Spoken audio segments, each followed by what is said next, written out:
I got it. Welcome to Instincts. My name is Marty Strong, and today we have the honor and privilege of interviewing Al Mack. Now, Al Mack has been on a lot of podcasts. I'm not going to name all my competitors, but some of them have been really big. And he's promised he's going to say stuff today in response to my questions that nobody's ever heard before. Or at least he's going to say it in a slightly different way. How you doing? I'm doing good. I'm doing good. Good. You're right. I will either give you some new info or I will exaggerate in a different way. Well, before I get started asking questions, I'm going to go through I had a whole page of your accolades and all that, but I had to chop it down. So I chopped it down. So, Al Mack, highly decorated U.S. Army Chief Warrant Officer, Master Aviator. He spent nearly 36 years in the military in the Special Operations Community Aviation, including 17 years flying the MH-47 Chinook helicopter with the elite 160th Special Operations Aviation Regiment, known as the Nightstalkers. Al was involved in multiple famous special operations missions, earning 2 Distinguished Flying Crosses, the Legion of Merit, 3 Bronze Stars, and 10 Air Medals. I almost put in, and he went to a local fair the other day and won a teddy bear. This guy is a winner. He is the best-selling author of Razor 03, which, I'm not an aviator per se, but there's only 2 books I've ever read on military aviation. One was Chicken Hawk, about the Vietnam era Huey pilots, and yours. And it was great. Book, yeah. I mean, if you read something that's completely out of your kind of realm of experience or even your interest, and it sucks you in. I mean, I read that thing cover to cover in like a day and a half, and it's a great book. So, Razor 03, you should go out and read it. And so, I sent you kind of what we're all about. Instincts is essentially trying to find a little bit of the DNA of our guests. All of our guests are successful. Doesn't mean they were successful from zero to wherever they are today. They may have had a learning curve in there. Most of us have some kind of struggle or journey we have to go through, but it usually makes us stronger, makes us wiser, and we come out on the other end of it a lot better off. So we start when you're young. Any influences. It could be a person like a mentor. It could be a family member or outside the family. It might be a teacher. And it might be an event. We've had some guests that had traumatic events, where their family broke up or something happened to a family member or a parent. And that was kind of the defining moment that they remember, where they made, even at a young age, kind of a life choice, a life decision about what they liked, didn't like, what they wanted to be, etc. And then sometimes that can be adjusted or completely changed later in life. We'll talk a little bit about that. And then we'll go into your glorious flying days. You didn't wear a scarf, right? They didn't let you guys wear scarves, or did you? Oh, yeah. The white scarf. You had the whole thing? Yeah. Man, No. See? I just don't know much about flying. So let's start when you were young there, Al. Young Al. Okay. As far as what? So what influences anything? What impacted you, or what do you remember that kind of started to form your value system, or maybe even set up some of your goals or what you wanted to be? Yeah. I wish I had some great outstanding. You hear these interviews. Somebody was abused or their family separated. I had a really good childhood. I mean, both my parents stayed together. I grew up in coastal New Hampshire, in the town of Portsmouth, and really is not much to discuss there, other than it was just an average for the 1970s, right? I was born in the 60s, so you get the late 60s, early 70s. That lifestyle, you could say, is forming, right? Because there's no internet, there's no smartphones, there's no cell phones, right, to speak of, right? And I like to joke that I was a free-range teenager, but even younger than that. I was 8 years old, when we moved into Portsmouth, and you stayed out till the streetlights came on, and you knew to go home, and If your parents wanted you, they'd step out on the front steps and yell, Alan, your parents are calling, and you'd run home. And that was that, and that in itself, I suppose, could form some behaviors that later on in life, maybe I was a little, could make decisions on my own. I didn't have to ask for permission in many cases. You maybe ask for forgiveness later, but that in itself is quite the lifestyle. Don't you think? I mean, because I'm from that era too. Same thing. If you had to be in the house by the time the streetlights came on. If they came on and you weren't there, it was a sprint. Then we would ask permission if we could go back out and play kick the can or something, hide and seek, whatever. And we would get some kind of limited time frame to do that, but we'd get out. But because we were so bored, I grew up in Nebraska, we kind of became thrill seekers. Like you said, free range teenager. I mean, we explored sewer systems. We built, bike ramps and tried to pretend like we were, Evel Knievel. Evel Knievel, We did, right? You jumping kids. yeah. One time we made some sandwiches, didn't tell our parents, whatever, and we took off on a bike trip that was like 10 miles, and then we got lost, and we didn't, and there were no phones. We had no money, but we did it because there was nothing else to do, and we were kind of, and it was safer back then. You could kind of let your kids go out and play in the local neighborhoods, digging tunnels, all that stuff. Listen, we had, on the coastal artillery batteries were there from, like World War I, World War II time frame. So these big concrete bunkers that used to have these artillery pieces for, coastal defense were still there, and they had massive underground tunnel systems, and we would get in those. And, the city would concrete them up, and the big kids, as we say, would, smash through it, and then we could crawl in, and you literally, you're like a tunnel rat. You crawl in, you have one of those flashlights that you see in the movies that, it starts out bright, and then it dims and dims and dims, and you're like hitting it. And I'm surprised we didn't get hurt or stuck doing that stuff. But wow, it was interesting.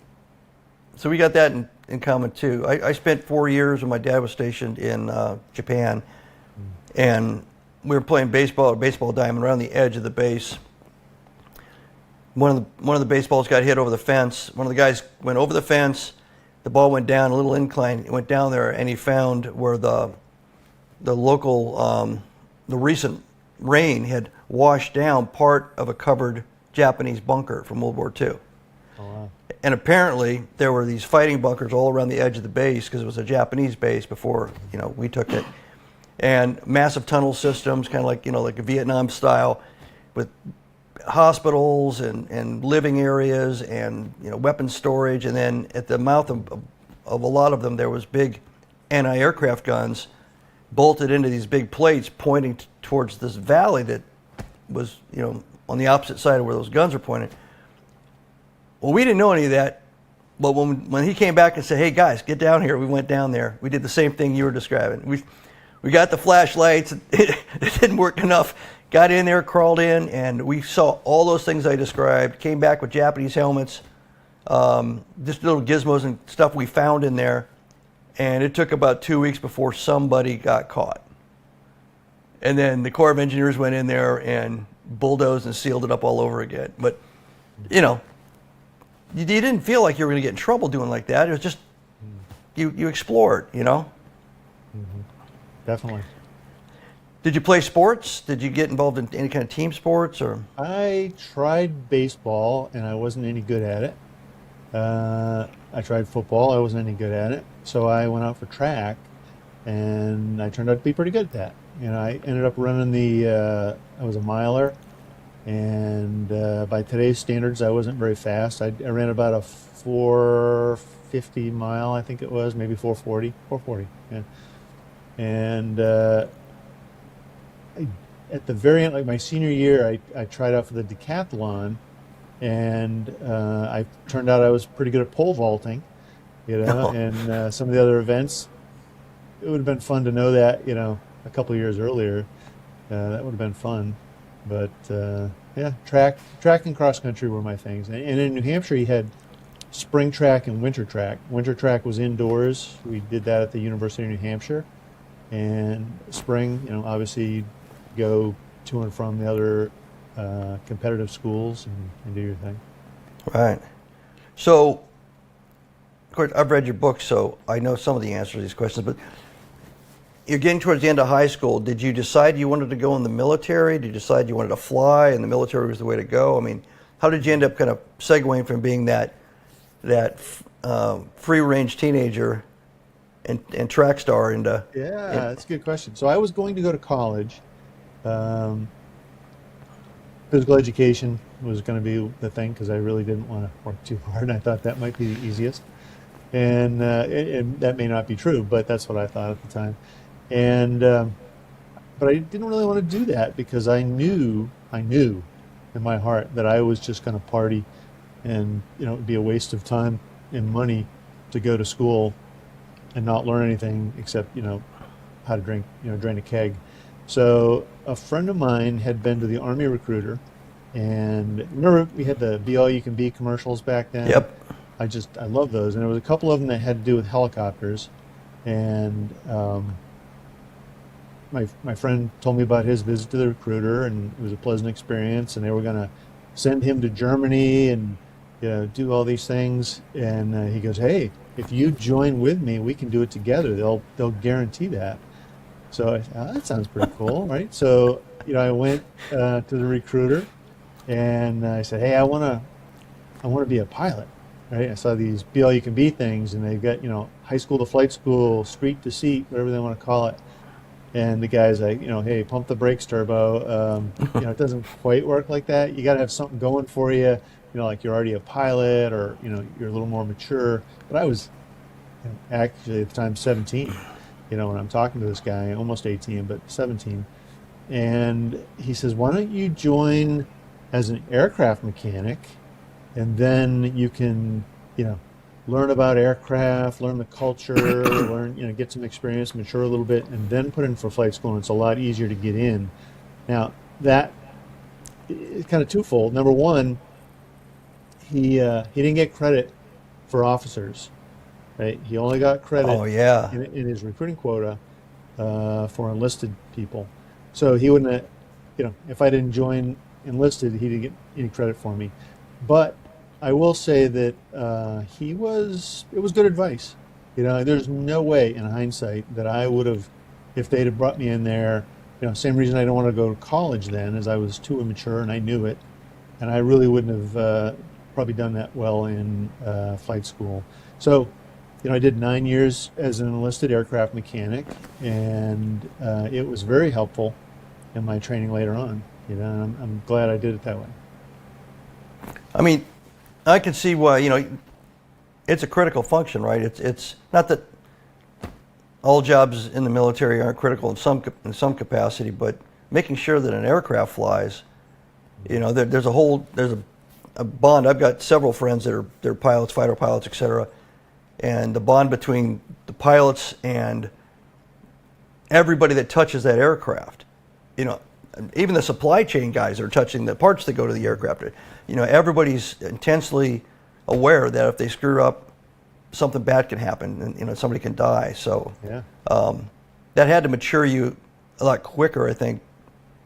Kind of going to your beer party thing. It probably did. But I mean, I did 9 years of that, and then I decided I was either going to get out of the Army and go back to school or whatever, because then I was ready for it, or I'd fly. So I put in for flight school, I got accepted, and heck, it went great after that. So I really had, so I did almost 36 years. It was 35 years, 11 months in the Army, and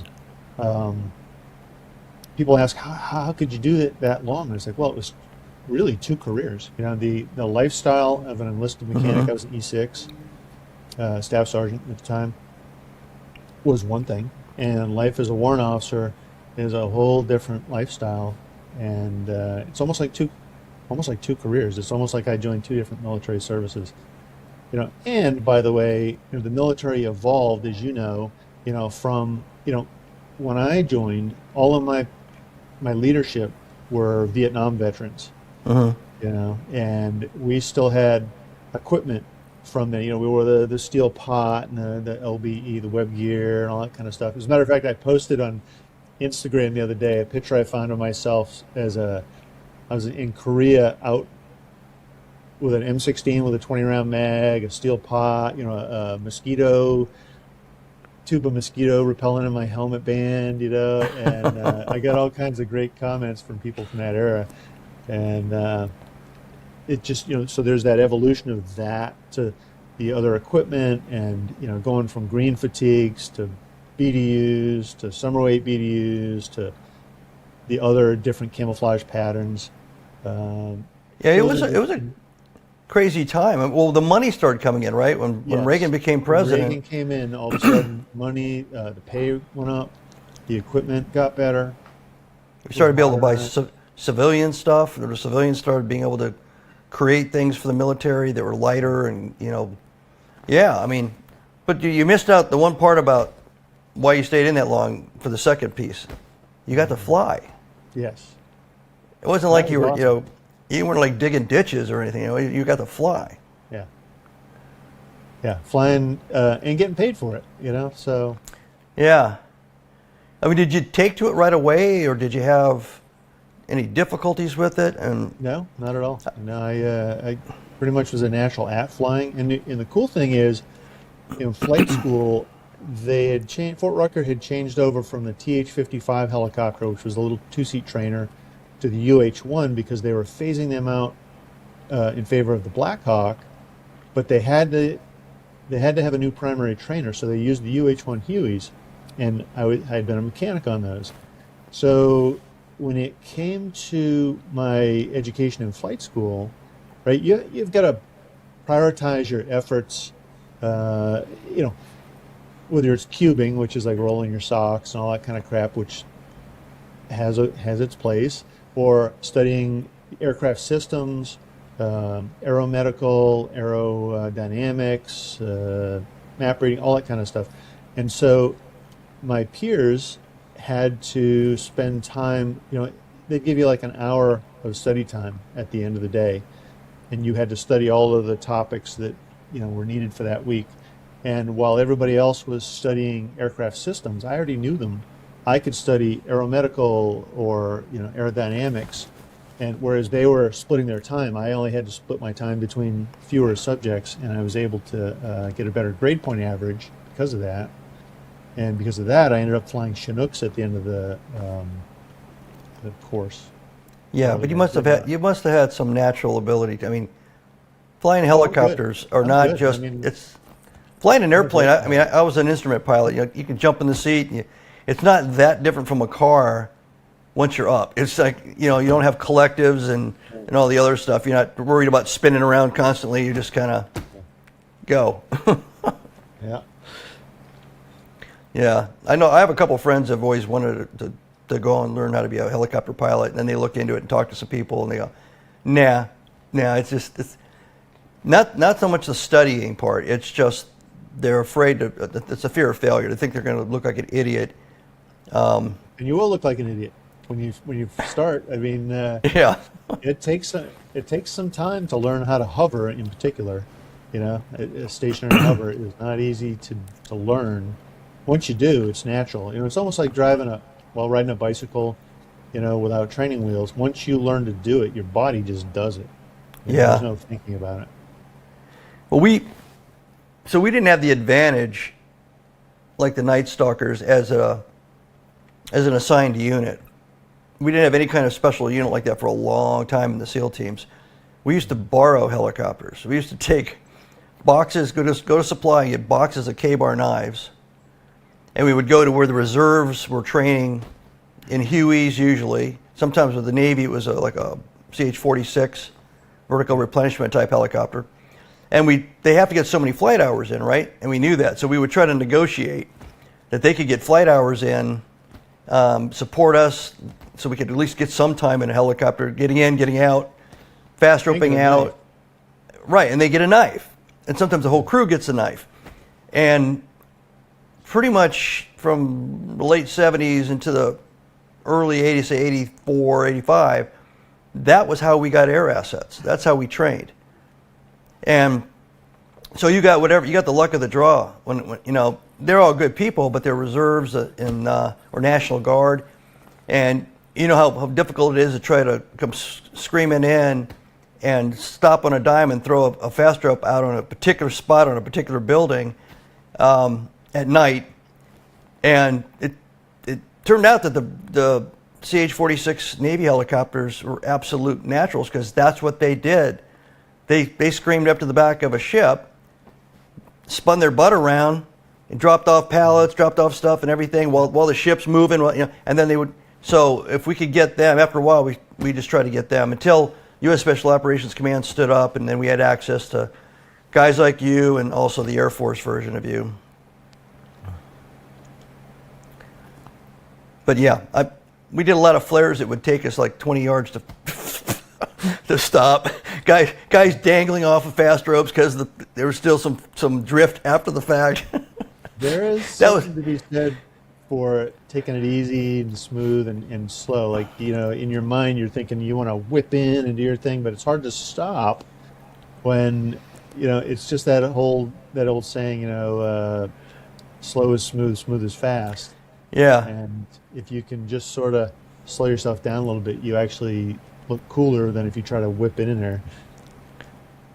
Yeah, it's on, can be found on YouTube. There's a SEAL recruiting movie called Someone Special. And the first 4 minutes is an assault. And there's two Hueys. And those two Hueys are being flown by Vietnam vets at the reserve unit in Point Magoo. And there's a fast rope scene. I'm one of the guys fast roping out. And they don't flare. They did a side slide. Yeah. They came in really fast, and then they turned, and they just kind of went like that. It was more stable. It was different. There was no drift. They were kind of purposely drifting, and then they stopped their drift. Like bam. They knew exactly what they were doing, but those guys had a lot of hours in those aircraft. And that's the thing, that experience, proficiency, there's a saying, proficiency is not equal to currency. So, currency, meaning you have to fly so many hours per month or per year. If you just fly those minimums, as they call them, you're definitely not proficient. So there's a difference when you see somebody who is really proficient at that art and people who are just legally current. So yeah. And that's one of the benefits to the Special Operations Command is you typically have money for more flying hours, and you have money for parts, because those things wear out.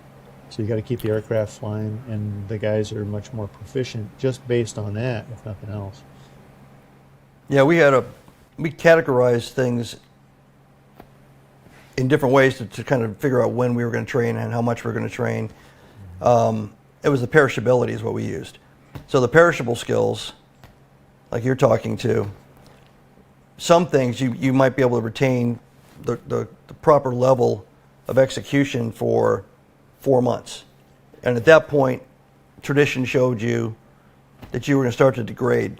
And if one person was degrading at one rate, somebody else might be degrading at a faster rate. Now the whole team's out of sync, which means if you have to go do something with that skill set, you're not tuned up, right? So the whole training methodology and the way we were deployed to train was based on the perishability concept, which I haven't really run into a lot out here in the regular world. Most people just think you're good to go. They hire you, and then that's like, they don't really spend a whole lot of time trying to train you until that day you get your gold watch and walk out of the building. It's an odd perspective. Mm-hmm. So you flew helicopters. When did you start to become somebody who was in charge of other than the air crew? Were you in charge of other helicopters, like whether it's a task unit, task element, or something bigger like a squadron? Not squadron, but yeah. You start out obviously as a co-pilot. You're just riding along with somebody else who's in charge of the aircraft, and then you get to be what's called a pilot in command or aircraft commander, and then you're responsible for the aircraft and the crew and all that kind of stuff. And then at some point, some people, and I was one of them, you get selected to be in charge of other aircraft in addition to yours, and you get to lead them on flights. And that started really when I was in my second assignment, so in Korea. So I started in Savannah, Georgia, then Korea, and then back to Fort Rucker, and then up to Fort Campbell for the 160th. And so I kind of made my mark there in Korea, as a unit trainer for the no-fly line, night vision goggles, and things like that. So I got to lead flights there, and that's building experience leading flights because it was a pretty self-contained area there in Korea. It's not very big, and you pretty much learn to memorize everything as far as the terrain and the routes and all that kind of stuff. And then I went to Fort Rucker and I taught flying Chinooks, and that in itself, there's a lot of responsibility in teaching someone how to fly and to respond to emergencies. But I got bored with that really quick because I was still a very junior pilot, and I really wasn't ready to settle in to be a schoolhouse instructor. So the opportunity arose where I could put in for the 160th Special Operations Command unit, and I went there. And then, of course, you're a junior guy, even regardless of your rank. If you show up as a very senior person, you're still very junior in the pecking order, and you're taking out the trash, you're stocking the fridge. I mean, you just do it, and everybody's going to do it. And then, a new guy comes in, and you get to hand off the fridge, and then you start working your way up and other things. And once again, when I say you, selected individuals end up in charge of entire flights of aircraft, and that's what I got to do. And that was a couple of years into the 160th. So I did 17 years with the 160th, and I would say it took about 3 years before I was in charge of not just my aircraft but other aircraft. Well, so you're flying, other than the fact you had some technical background already. Did the flying from the beginning feel kind of instinctive and natural? You didn't really have to fight against it; it just kind of happened for you. Yeah, it did. What was tough was navigation. So reading a map and associating it with the terrain, because there are different scales of map, and then different types of terrain that different scales work better than others. So that's a learned trait for me. It took experience. You have to just do it, and that's one of those things that you will fail at it initially. You're gonna, you'll find somebody, they get the map on, you see them doing this. We call it driving the bus, like a big steering wheel. And what you're doing is you're trying to associate the terrain. You're trying to match up the terrain with what you see on the map, and sometimes you get lost and you start driving the bus, and that's when your co-pilot knows you're lost. He's like, "You want me to do that?" So for the ground guys, the equivalent of that is when the red lens flashlight comes on after you've stopped the patrol. Yeah. When that red lens flashlight comes on, they're lost. They don't know where the hell they're going. They got to pull something out and look at it. And if it ends up with one or two people under a poncho or something, then you're really lost. It's just not a little bit. It doesn't take you very long to figure that out. And then, like for me, but later on when I was an officer after being enlisted for 10 years, I was very acutely aware when I was lost. I had to wait. Don't turn on the light until the last possible second. Think it through. Maybe I can figure it out. Because I knew what everybody behind me was going to be thinking the second I did. About the leadership aspect of it, did that come naturally, or was that like navigation? Or? No, that came naturally. But it's similar to proficiency in flying. You've got to be proficient as a leader in that you need to know your craft. You need to know your team, your people, who you're working for, who's working for you, who's your equals, and that takes time. You could jump into a situation and lead just based on rank. I'm the senior guy and I'm in charge, kind of thing. But the neat thing with special operations is it's habitual relationships with what we used to call the customer, the supported unit, and the teams. So if you can what we call battle roster, where you fly with the same crew and the same aircraft and the same teams deploying together. And that's kind of what would happen is you'd end up, in a company of, let's say, 30 pilots, you'd only see 15 of them all year because you're always with them, deployed out to California or Oregon or Texas or overseas. And then, Christmas, everybody would come back in for 2 weeks, and then you'd see the other half of the guys, and you'd be like, hey, whoa, you're still here. How about that? But, leading guys that are as proficient as you is a pleasure, and Yeah. I will say this, one of my favorite sayings, and I try to stick with it, is never be the smartest person in the room. So surround yourself with these professionals, and then empower them, give them guidance, give them a mission, give them intent, and let them run.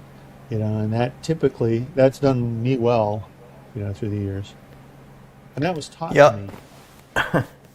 Yeah, luckily, I had 10 years as a SEAL enlisted guy, so I got to see the good, the bad, and the ugly as far as leadership examples. So I had some idea of what to emulate and what to completely try to avoid. Yeah. But actually being there and having, I'll tell you what, everybody's doing their job when you're training. You're not really touching much. The schedule's built out. Everybody's, moving and shaking. All the equipment's being maintained. Everything's happening kind of. You don't really have to do anything in that. And then when you get a mission task, you basically come into a room and you got all the people there. And at least the tradition used to be, everybody had a say until they didn't. So it was a free-for-all. It didn't matter what your rank was. It didn't matter if you just walked in the door. It didn't matter if you had a Medal of Honor. I mean, my first platoon, Mike Thornton, the Medal of Honor winner from Vietnam, was my second senior enlisted guy. So, everybody was supposed to say what they liked or didn't like about an idea, or come up with an idea for every phase of the operation. Mm-hmm. Everything got thrown up against the wall. And the officers, the good officers, listened, either took notes or put stuff up on the board, and slowly started to figure out by facilitating, rather than shutting down all that brain power, because everybody was very creative and very motivated and all that. Because sometimes the people that had done it a million times had the worst possible way of doing it because they've done it a million times. And the new guy came up with some crazy thing he just spit out there, and everybody would kind of look at him, oh, wow, maybe that'd work. And then the officer would say, okay, enough. He'd put together some kind of a plan. And then if you had time, you go out and you rehearse it to bench test to see whether all these little ideas work. But so what you ended up doing, and I've told people, for me it was like I was in charge of like a bunch of Napoleons. All of them could take my job. All of them could plan. All of them could lead.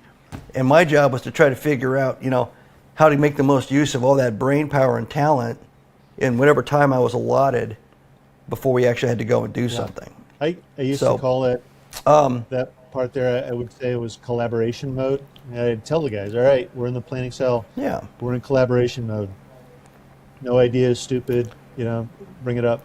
And then there's a point where you've kind of come up with a plan and you say, okay, we are no longer in collaboration mode, we are in execution mode. So the good idea fairy has come and gone, meaning we're doing this. So now, there may be some slight revisions here and there, but I don't want to hear why are we doing this. That can come in collaboration mode, and it can come at the AAR. But once you're in execution mode, there's no more why. It's you're going to do this. I was happy, considering the egos, that nobody came down on anybody if the thing didn't go right. Yeah. It was because once we were like the Three Musketeers, once the plan was supposed to be done, it was all for one for all. Even if things went screwed up, whatever, afterwards, you mentioned AAR, and after action review, we would sit down and honestly pick it apart, suck every bit of learning out of our mistakes as we could. But nobody would say, Bob, that was your fault because you came up with that stupid idea and I should have never. I never heard that, because that would have killed the whole idea. You wouldn't have had a collaboration the second time, right? Everybody would have been essentially in their heads lawyering up and not saying a word. And yeah, it was fun. I mean, I have not run into that in the years I've been out of uniform. It's a cool aspect of military leadership. It's a normal aspect of special operations. Mm-hmm. Oh yeah. So you had to take all these wonderful talents and everything and go into war. Yeah. Yeah, why don't you just, I know you've got a lot of different missions that are noteworthy and actually historical. I don't think most people understand your involvement in the very first insertions that were going on with the Green Berets in Afghanistan, because most of us, reading your book, you'd find out, maybe if you watched some documentary, you'd pick up on it, but it wasn't something that was being obviously said in real time back here in the States on TV. No, as a matter of fact, one of the things that I enjoyed doing in the first year of the war was every time we did something, if it did make the news, we often attributed it to somebody else, and so to, kind of pass the buck that we weren't really there. And I would print out those articles, for example, even in Iraq, when they caught Saddam Hussein, the Special Operations Command gave credit to the 82nd Airborne, and said, "Oh, the 82nd caught him." And it's like, well, not really. It was Delta Force and the 160th, and the 82nd was a cordon force. They were, keeping people from coming in and coming out. But they got credit for the whole thing because we don't want to, the quiet professional kind of thing. But there in those early days, there's a movie, 12 Strong, with Chris Hemsworth. It's depicting ODA 595, which was my first mission. They later became known as the Horse Soldiers because they rode horses in cavalry charges using GPS-guided munitions and laser-guided munitions from horseback. And so they made this movie. And the movie, to make it more relatable to people, they only had the one team, and to simplify it. But really, we put in about 21 teams between other government agencies and the Green Berets. And so, every night that we did that was, a risky adventure that, was something very interesting. Well, yeah, well, in your book, you talk about the concern about the altitude that you were going to operate on from the very beginning, that the aircraft itself might not be up to being able to clear those right. peaks. And, well, the thing is that, for example, air refueling, which is one of the things, because of the extreme altitudes, you needed to take off with less fuel so you could carry more cargo or people. And in doing so, you now restrict your range and now need air refueling. Well, we had decided during peacetime that 6,000 feet above sea level was as high as we were willing to do air refueling, because when you get up higher, the air's a little thinner, the aircraft doesn't respond as precise. The aerodynamics start to fail, right? Yeah, and it's a little sloppy. Yeah, the lift versus the amount of air and all that. Every incident we ever had during air refueling happened above 6,000 feet back in the States. So we just decided that was it. That was the number we were not willing to go above. Well, in Afghanistan, we're going to have to air refuel at 12,000 feet if we're going to do it. And so we weren't even, nobody had ever air refueled at 12,000 feet before. So the first week I was in Uzbekistan, which is just north of Afghanistan, I went out with an Air Force tanker and started at, like 1,000 feet and went up every couple thousands of feet, to the point where I was at 14,000 feet just to proof of concept, and I didn't have any trouble. So I was like, all right, we can do this. And, because I did it, the other guys were like, oh shit, Al did it. Can't be that hard, Al did it. But, because, maybe they were better pilots than me. But, that's something we had to prove that it could be done, and pretty much I was, the senior Chinook pilot at the time in the battalion, and so it was my responsibility to go prove that we could do it, and that was very important to the whole global war on terror, quite frankly. So did you guys refer to your missions as missions or sorties, or how did you? We called them missions. We called them missions. But I mean, the being in the joint environment, you hear sortie. It's like pilot in command is what an Army term, but aircraft commander is an Air Force and Navy term. The Army used to use it, but being a good example. I was talking to the Deputy Secretary of Defense one time. He came over and he wanted to talk to a Chinook flight lead. And he said, "What's different about you and a conventional Chinook pilot?" And I thought for a minute and I said, "Well, I speak Navy." And he goes, "What do you mean?" I go, "We operate in the joint environment, in the Joint Special Operations Command. So I can speak to a Navy, team, a SEAL, an aircraft, whatever it is, and we can communicate in ways that, a conventional Army aviator would kind of scratch his head. He's like, what does he mean by, whatever term it could be, And so that was kind of important. Yeah, it's a special superpower though. I mean, it's probably much better today, but when we were doing air to ground training for calling in airstrikes, close air support, that kind of thing, we would go to places like the bombing range in Dare County or out in Fallon, the Navy range, and we'd get everybody. We'd get Air National Guard from Georgia. We'd get Navy guys coming off of carriers. We'd get Air Force. Every one of them talked differently. Every one of them, their call signs were different lengths and different, more formal, less formal, and you had to learn all that so that you could communicate, because like the Air Force wouldn't talk to you if you didn't use the full call sign, Yeah. And the Navy had all these weird numbers and stuff in there, so you couldn't memorize it. You almost had to read it out every time. So tell us a little bit about, we got about 10 minutes. Tell us a little bit about the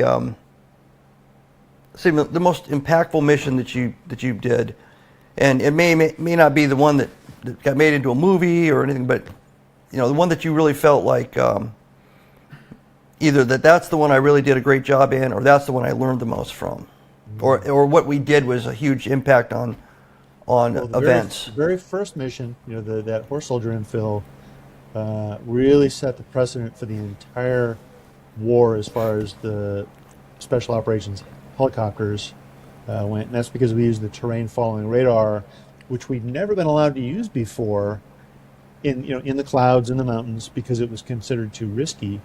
And in this case, Donald Rumsfeld kind of forced us to do it. We were willing to do it, but the command was kind of skittish about it when, the SecDef says, do it or else, and they go, okay, go.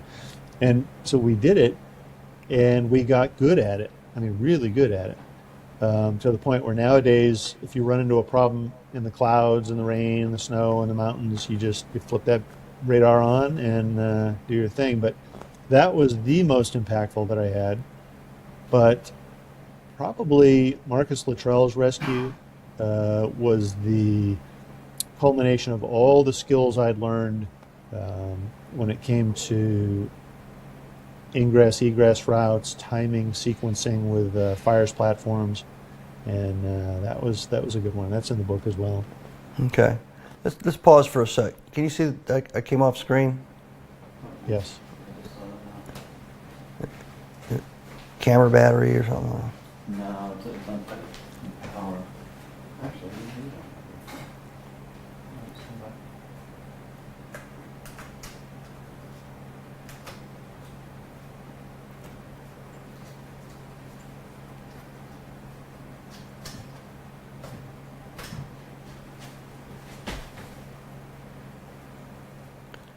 I'm starting to become a studio geek. I can tell when there's a glitch what it is. Except when the glitch is me. Then somebody else has to figure that out. That's your new Delta Tau Chi nickname, Glitch. Yeah, glitch. I think we talked about... You're now known as Flounder. I think we talked about the call sign thing one time. Yeah. We didn't have call signs. We were supposed to have everything on the execution checklist and everything on the comp plan.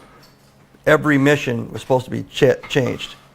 So we would pick, like for the execution checklist, we'd pick, bars in Virginia Beach or movies with John Wayne in them or something, right? But it was a pain in the butt. If you did more than, 1 or 2 missions and you started doing a lot of them, it was like a group getting together trying to come up with lyrics or something. What are we going to use this time? Are we going to start with, hey, can you come up with an, with a type of seashell that starts with an A? But the call signs, or the call signs, everybody would go in and lobby my comms guy for a cool one, because they changed every time. Yeah. And my comms guy, who ended up working for the agency later on, great sense of humor. If you asked, it's like asking for a call, your own handle, you get the worst one possible. Well, what he did is he did the same thing. And so he'd make everybody else cool, and there'd be one guy that would be like, Squawk, or Pile. It'd be something like, and everybody else is like Condor and Tiger and Thunder. Anyway. You're good. You can pick up. We good? Yep. Okay. So you were involved in the Mark Cottrell. That kind of bookends the things a little bit. How many missions did you do total in Afghanistan? I don't have count. You don't? I've got about Hundreds? Definitely hundreds. I've got over 2,000 hours of combat time. So. Okay, so that's a lot of time. Well, I had 17, by my count, 17 deployments. And the Marcus Luttrell recovery, was that towards the end of that time frame, or? It was about the middle. It was Middle? 2006, I think. Did I get that? Another movie. Yeah. Was the movie accurate? No. No. Yeah, Often those movies aren't. Even 12 Strong, you get the gist of what happened, but it's Jerry Bruckheimer explained it to me at the movie premiere. He said, "Listen, I think you're gonna like the movie." He goes, "Just keep in mind we're making a movie, not a documentary." And so, if you approach it like that, when cops watch cop movies, or yeah, guys like us watch military movies. Yeah. If you don't go into it with the mindset of this is entertainment, you're going to be irritated that that hat's not right. Why is his hand in his pocket? What awards are those? Those are, those Boy Scout awards, and they probably are, because that's what the technical advisor had. But you just look at it as this. I look at these things as it's a story, it's entertainment, and it's no worse than watching a play, right? Where the guy gets on the stage and he's like, "This gun will rob the bank," right? And it's right. Obviously it's not a gun. Prop, but you just got to go into it with an open mind and enjoy. Yeah, we are pretty ruthless with that stuff. I wonder if like real estate agents or like stockbrokers watched Wall Street, the movie, and were screaming at the screen and forcing their wives out of the room. And Chuck Farr, who wrote the screenplay for the Navy SEAL movie, which had Charlie Sheen and others in it. A true classic. He actually did. He was a SEAL. He actually did an East Coast and a West Coast family and team viewing at these big auditoriums, and he got up there and he apologized before the movie started, because he said the Charlie Sheen character was not in his screenplay. It was created because there was no friction, there was no tension, there was no everything was too smooth, too cool. Yep.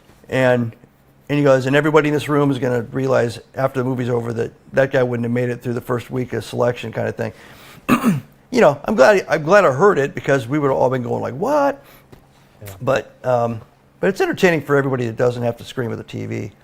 Yeah. So you did your time in the military, and you've been doing a lot of other things. You wrote the book Razor 03, which covers your personal life and the toll it takes on military families when people are. You don't even have to be in combat necessarily. If you're in a constant state of forward positioning, forward deploying, I mean, some of these Navy ships are going out for almost a whole year. That's like World War II level deploying. So and then you come back and you expect everything is just going to be all set up the way it was when you left. And I mean, nowadays at least you do have more connectivity with technology. But this You're not stuff waiting. carries over to non-military as well. You get Yeah. somebody that's in the corporate world and he has to travel a lot, or sales, or some kind of a specialist in any field, whether it be IT, cyber, electrical. If you're away from your family, you're away from your family doing work. Yeah, and it's hard, and you did a really good job. I think that's another reason to read the book. It's not all guns and bullets and flying around with your. Yeah, there are some family challenges. If you want straight up military stuff, the next book, Chinooks in the Dark, which comes out this fall, you can pre-order it now, by the way. But Chinooks in the Dark. Okay, yeah, Chinooks in the Dark. Yeah. that'll be great. That'll be great. Now, does it pick up where Razor 03 was, or does it take a different No, altitude kind of? It's a different type of story. So there's the military vignettes in there, but they tell a story of how to get to the 160th, what it's like to be in the 160th, what it's like to Gotcha. be different people in the 160th. So most of them are my stories, but I did interview a couple of people that had experiences or missions that were too good to tell, but so I would interview them and then put the story in their words. Wow. But it tells you what it's like to be a flight medic in the 160th, a co-pilot, a pilot in command, a flight lead, an air mission commander, support people, and all of those have interesting stories. Some of them better than were in Razor 03. Well, I can't wait for that one. So when's it going to be released? What date or month? Well, in Europe it comes out in August, the end of August. Okay. Here in the United States it comes out either the end of September or first part of October. They still haven't decided exactly, but you can go on Amazon, pre-order, which is nice. I'll do that. I'll do that this evening after I do all these interviews. I'm going to go in there and grab that. I'm actually, speaking of Chicken Hawk, I'm rereading for about the third time, but first time in like 20-something years, a Leonard Scott book called Charlie Mike, about the Army recon guys, 4 and 6 man teams in Vietnam, and yeah, I love the way you write. I love the story. I mean, you have to live the life to have that story. Yeah. So, congratulations to surviving all of that. I'd like to count you as a friend. I mean, we see each other more frequently than I see most of my guests. Oh yeah. And it's been great getting to see you today and interview today. Do you have if anybody want to learn more about you? I mean, now that you're more established as an author and a speaker and all those things, how can people get a hold of you or find out more about you? The easiest way is go to my website, alancmack.com. You can get a personalized book there if you want. You can find out more about me. Instagram is a great way to go. I love follows. That'd be nice. But that's kind of it. The typical social media and my website. And you can find me on just Google me. You find all kinds of podcasts just like this one. High quality entertainment. Yeah. Well, I watch people that I respect and that are interesting and have led lives I haven't had anything to do with, because that's what intrigues me. You're definitely one of them. Al, thank you so much. Thanks for having me on. And if you like this interview or you like this topic, just let us know. Go to podfinitynation@gmail.com. Give us your insights, your inputs, and like us and share us, just like our guest Al Mack said. We love those too. Thank you.